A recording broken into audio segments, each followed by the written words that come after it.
नमस्कार मंडळी, रामराम. कुस्ती गुरु दंगल प्रसार माध्यमाच्या नवीन व्हिडिओमध्ये सगळ्यांचं स्वागत आहे. आज आपण सोलापूर जिल्ह्यातील मंगळवेढा तालुक्यातील फटेवाडी या ठिकाणी उपस्थित आहोत. या ठिकाणी या फटेवाडी गावातील एकेकाळचे तुफानी पैलवान आप्पासाहेब शिंदे यांच्या घरात आज आपण उपस्थित आहोत.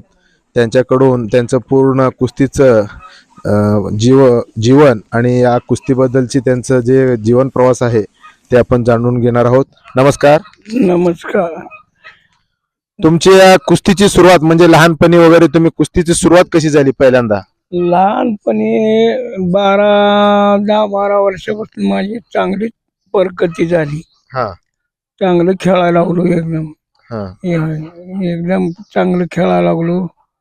आणि ते नाद पुण्याला लागला. वडिलांना नव्हता, पर वडिलांना मला चांगलं सांभाळलं. हा त्यावेळी म्हणजे कुस्तीचं तुम्ही मेहनत कुठं करत होता? तालीम वगैरे होती का गावात? तालीम जे मला तालमीत मेहनत करत होतो. हाजापूरला ही पहिल्यांदा रानातनच करत होतो मेहनत. पुण्याला इथं जे मला तालमीत मेहनत करायला चाललो. रोज संध्याकाळी जायचं आणि संध्याकाळी माघारी यायचं. एवढं पळत जायचं. 5-7 किलोमीटर पळत जायचं आणि 5-7 किलोमीटर माघारी यायचं. रोजचं एवढं पळत जाऊन येऊन तुम्ही कुस्ती मेहनत करत होता?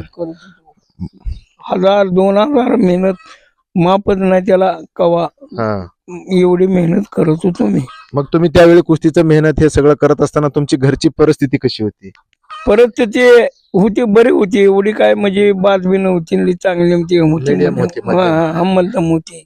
होय, त्याच्यापासून चांगले झालं. तुम्ही कुस्ती म्हणजे तुमच्या कुस्त्या कोणाकोणाबरोबर झाल्या चांगल्या कुस्त्या? चांगल्या कुस्त्या म्हणलं तर अफसर शेख बरोबर झाले. अफसर शेख, पुळच पंढरपूरचं रामा गवळे यांच्या संघ, म्हणजे मोठ्या पैलवान संघ म्हणलं तर ह्या दोघांच्या संघ झाले. निमोनियाचं एक ताड म्हणून होतं, त्याच्या संघ एक झाले. निमोनियाला पोरं लय चांगली होती, त्याच्या संघ तेवढी झाली. भागात वगैरे तुमचं कुठे कुठे कुस्त्या झाल्या? महाराष्ट्रात, कर्नाटकात वगैरे कुठे कुठे कुस्त्या झाल्या तुमच्या? कर्नाटक उमदीला झाल्या. जास्त करून उमदी या वरल्या भागात सगळ्या कुस्त्या माझ्या होत्या. उमदी, सांगलीच्या? सांगलीला 1 नंबर कुस्त्या झाल्या माझ्या. सांगलीला लय म्हणलं तर लय चांगल्या कुस्त्या झाल्या. आता परत काय पोरांची नाव माहित नाही. आता सध्याला वय किती आहे तुमचं? वय 85 आहे आता. 85 वय आहे. थोडं म्हणजे वयानुसार विसरभोळेपणा वगैरे असल्यामुळे ते सगळं नाव विसरलात तुम्ही. ते असू द्या. मला अजून एक तुम्हाला महत्वाचं विचारायचंय. तुम्ही एवढ्या मोठ्या म्हणजे जोडीपर्यंत गेलाय, त्यावेळी तुम्ही काय मेहनत करत होता? खुराक काय खात होता? खुराक काय नाही, बदाम बिदाम असलं काय नव्हतं. खुराक खारी, खोबरं, दूध, तूप ही पहिलं खुराक माझं, ही जास्त.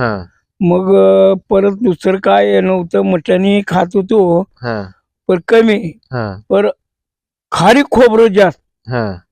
खारी खोबरं, दूध आणि तूप ही खात होती जास्त. शाकाहारी म्हणजे म्हटलं खारी खोबरं ह्या खुराकावरती तुमची पैलवानकी झाली. आणि त्याला सोडून तुमच्या कुस्त्या वगैरे, इथं मी ऐकलंय की तुमच्या कुस्त्या तिकिटावर वगैरे, म्हणजे त्यावेळी जे व्हायच्या मैदानात तिकिटावरच्या, तशा कुस्त्या तुमच्या झाल्यात का? त्या वेळेला महिन्यातनं 2 महिन्यातनं मंगळवेढला कुस्ती तिकटावर व्हायची. अफसर सेक्शन खायमची 2 महिने 3 महिने गेलं की कुस्ती व्हायची. खायमची नियमून कुस्ती तिकीट लावून व्हायची. तुम्ही कुठल्या तालमीत वगैरे कुठे प्रॅक्टिसला वगैरे होता? जय मल्हार तालमीत होतो. वस्ताद कोण होतं तुम्हाला? भगवान सावंजी वस्ताद होता. भगवान सावंजी वस्ताद. भगवान सावंजी वस्ताद होता, चांगला वस्ताद होता. ते जय मल्हार तालमीत तिथं मी खरे जास्त झालो. तिथनं माझी प्रगती चांगली झाली. शेवटपर्यंत त्याच तालमीत होता? शेवटपर्यंत तालीम चेंज केली नाही? नाही. अजून एक तुम्हाला मला विचारायचंय की तुम्ही म्हणजे तुमचं सध्याला वय 85 आहे आणि एवढं मोठं तुम्ही कुस्तीतलं म्हणजे जीवन प्रवास आहे तुमचा. या जीवन प्रवासातलं सध्याच्या पैलवानाला तुम्ही काय सांगू शकाल?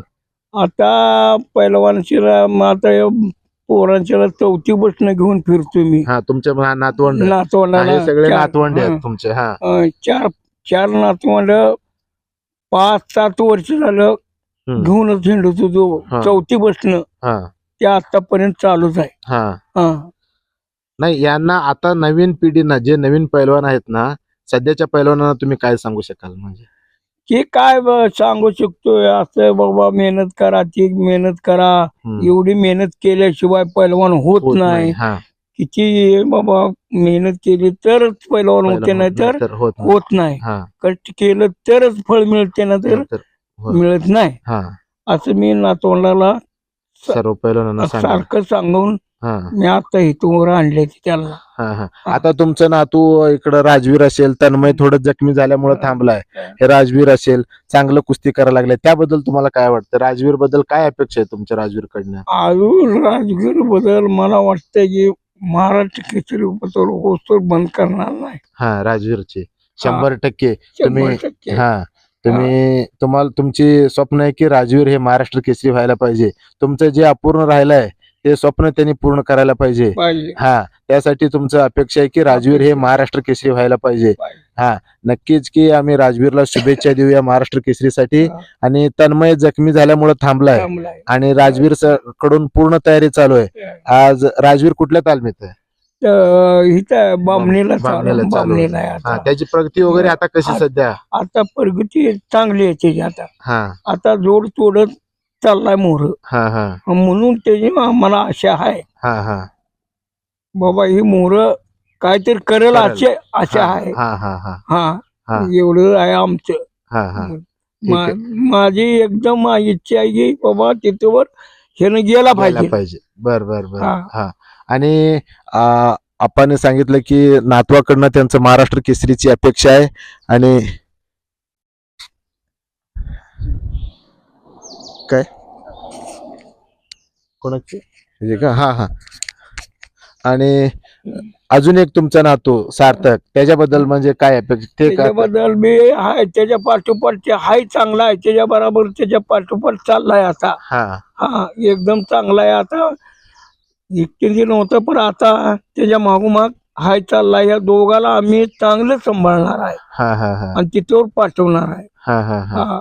दोघांनाही शुभेच्छा. आणि आपण बघू शकताय की आप्पांचे 3 मुलं आणि हे सगळे एवढं सगळं नातवंड आज देखील म्हणजे त्यांच्याकडून, त्यांच्या फॅमिलीकडून एक बोध घेण्यासारखं गोष्ट म्हणजे ते सगळे आजपर्यंत जॉईंट फॅमिली म्हणजे एकत्र कुटुंब त्यांची पद्धत आहे.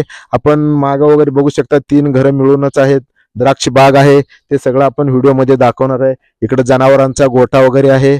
आज या ठिकाणी आम्हाला त्यांनी बोलवून त्यांचं पूर्ण कुस्तीबद्दलचा जीवन प्रवास आमच्यासाठी त्यांचा अमूल्य असा वेळ दिला आणि त्याच्याबद्दल माहिती दिली, त्यासाठी त्यांचा मी आभार मानतोय आणि इथंच थांबतोय. नमस्कार, धन्यवाद.